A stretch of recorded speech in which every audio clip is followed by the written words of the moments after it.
You're listening to Spark TV, where we bring you daily interviews with real women in business at all stages. I'm your host, Danielle Lewis, and I am so grateful to have you here. What has been the most surprising thing as you have launched a business? Look, as a school principal, I took care of finance and marketing and HR and all of that, but I never had to start it from scratch. So even things, you're juggling all the balls, which is not unusual for anybody, but there are certain things that I feel like I never get right. Branding, for one. I've got people helping me, but how do I tell this story? And I feel like I keep redoing that.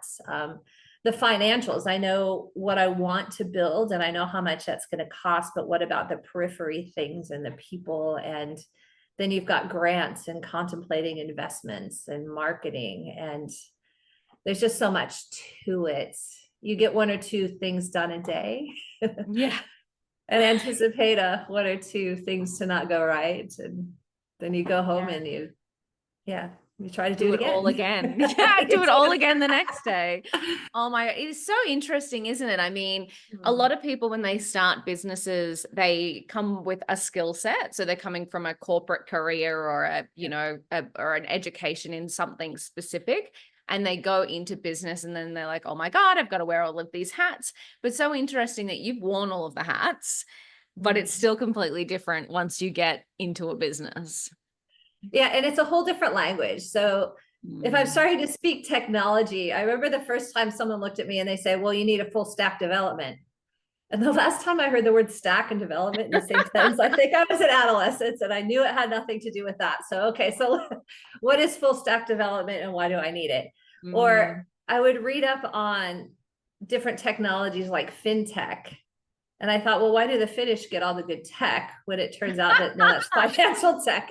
My God, that is classic. I love that. So what I've learned is when I talk to investors, it needs to be in CAGR and it needs to be in dollars. And if I'm going for an award, somebody told me you have to think like a judge. I thought, I don't know how to think like a judge. I think like an educator. So, and somewhere grant submissions are somewhere between the finances and the judging and all of that. So speaking different languages for different audiences has been surprising to navigate, to say the least.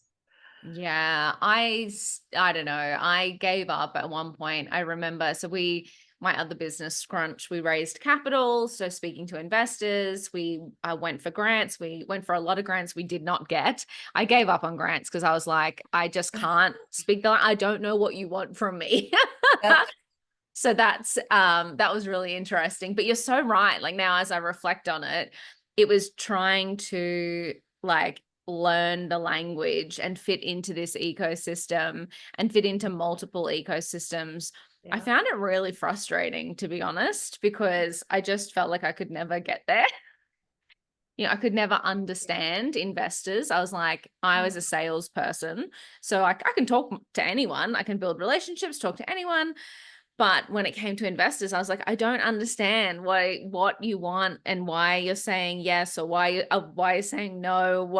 It's just, it would blow my mind. And that's why I love what I'm doing with Spark, because it's a little bit out of the startup ecosystem and more into the media landscape, which is probably more my bread and butter. But you're just so right. As a business owner, it's not only the skills, but it is the languages of the places where we want to operate as well.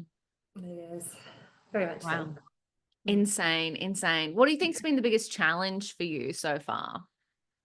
Speaking the language, I think time is always a challenge, but I think it's just learning to speak the language and navigating. A lot of that's being a 50-year-old woman in technology. There are some advantages that I've had because I've had some life experiences, but I think learning to speak the language. I have my husband translate into tech, which translates to people, but whenever you use a translator, it never quite comes out the same because the picture in my mind is different than theirs.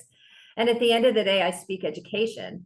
And so they don't get me either in the way that I talk about things. So wow. It's really interesting. That wraps another episode of Spark TV. Shout out to Spark TV sponsor IP Australia for their amazing support of the Spark podcast and women in business. And if no one tells you today, you've got this.